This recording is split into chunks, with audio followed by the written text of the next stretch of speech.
Shrinking the house, baby. Got my concert shirt on. You'd never know it was a concert shirt. I bet none of you can guess who it is, right? This is in 2022. I'm not a huge fan of them, but I love the uplifting music and how the messages of love, and it's a great guy to take your woman to, or a date or whatever.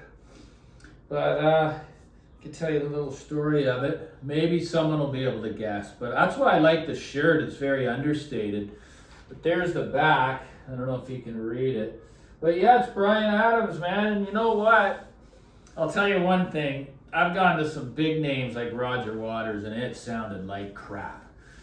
That concert, the last one that came here, visually was the most incredible I've ever seen. The sound, it was so bad, guys. It was distorted. We were so let down for $300 a ticket.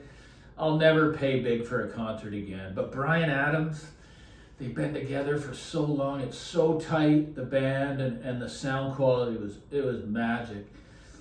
You know, so the beautiful part of his shows is he tells the story about, you know, born and raised in North Vancouver, where I'm from.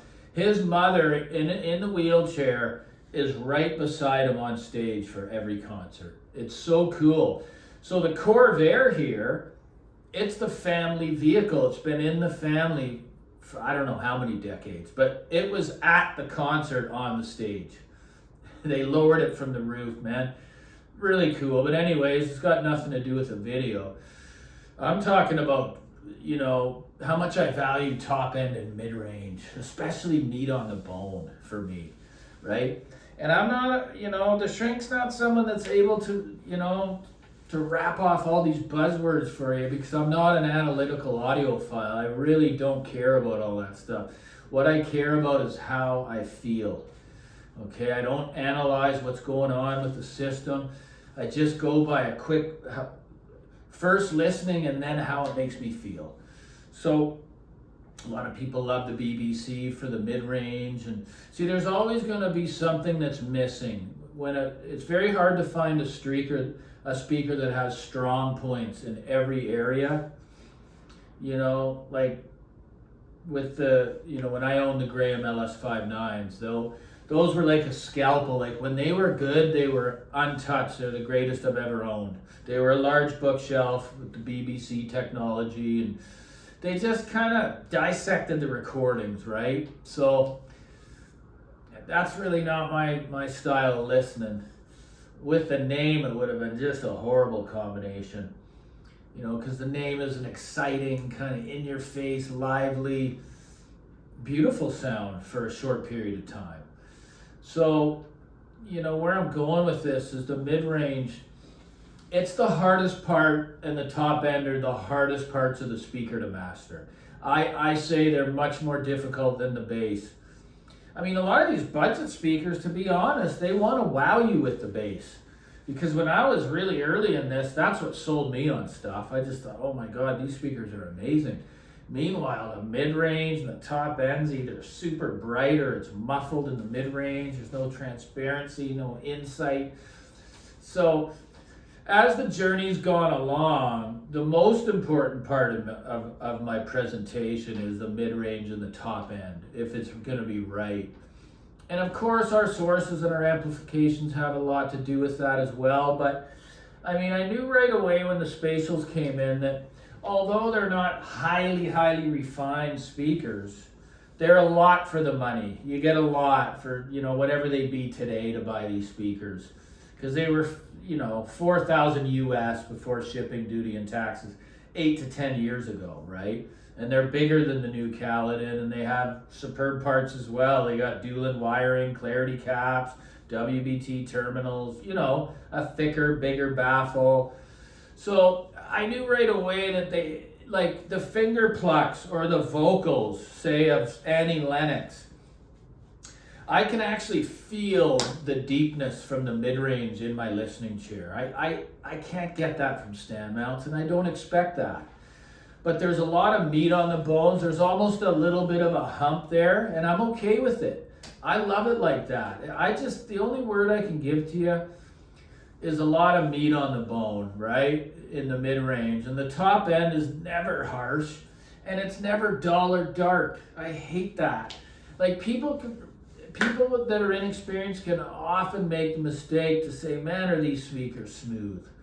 Well, too smooth could feel like the music, it's like a blanket over it. You know what I mean? It's like a safe tune where they think that everything's going to sound good coming from these speakers.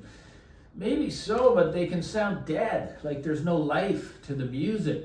So it starts to get very complicated, right? When we're looking for that presentation that has it walks that fine line, you know, just before actual shriller brightness, where there's a lot of insight, a lot of resolution, and, you know, just the amount of detail that you want. Like I've had speakers that were really expensive. You know, even the ELAC Vela BS 403s, man, they can play absolutely huge. And they're absolutely aesthetically gorgeous speakers, but there was something about the top end. And I don't know if all ribbons are going to sound different, but it left me wanting. And I like to use that word wanting because I've felt that many times on the journey. And when I start to feel that, I know that they're not for me. I know they're not for me. These boot cards don't leave me wanting for anything. Again, they are the signature and they're not cheap. They would have been about $4,600 to land these. And that's even with the free shipping and all that stuff. So they're a very, in my opinion, they're a high-end speaker. They got a great amount of resolution. To me, the spatial, because of the scale and just the size of it, it can really depict, you know, a more full, more meat on the bone mid.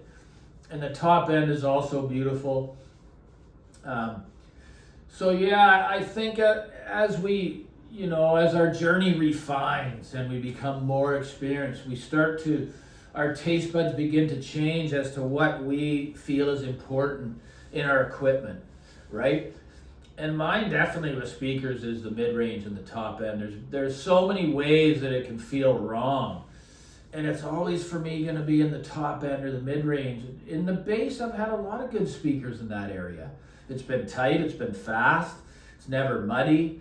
It can go deep enough for me. I don't care, like if a stand mount can hit a real 50 or even 40 hertz in this room, I'm good with it. That's it. That's like a punchy bass. And that's all I need or require from a stand mount. So again, I can feel it. If I can feel it, it's good. You know, if it extends to me, that's good. But I just feel that it's a much more challenging thing to create a speaker that can do all three of those things and have a very refined, beautiful top end, you know, and that mid-range. It's very difficult. And I know that's where it starts to cost the money, all right? The top and the mid-range. And you know, I know many mid-range guys that are friends of mine, they just love it. The bass has got to be there for me just because of my main genres that I like to listen to, right? I like a wide variety of music, guys, don't get me wrong. Like I love listening to folk singing and singer-songwriter acoustic instruments. But it goes all the way from there, all the way to pretty heavy-duty metal. You know, prog metal, prog rock,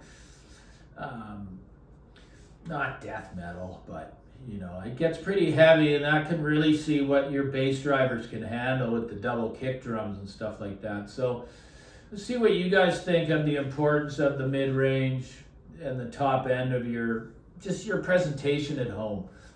That's the one that I have found the hardest to get right. I knew the spatial was right for me immediately within a couple hours, and that was 7 years ago. That's why they're still here. So anyway, Shrink loves you all. Like I say, my channel is always going to be small. It's never going to get up to these reviewers amounts, and that's okay, man. I'm just trying to get my information out there. Maybe it can help somebody. Maybe they can relate. You know, maybe they have some information to share that can help someone else that watches the channel. You know, so I'm just grateful to have what I have, you know, in my life on a daily basis. So anyways, take care, guys. Shrink loves you. Till the next one.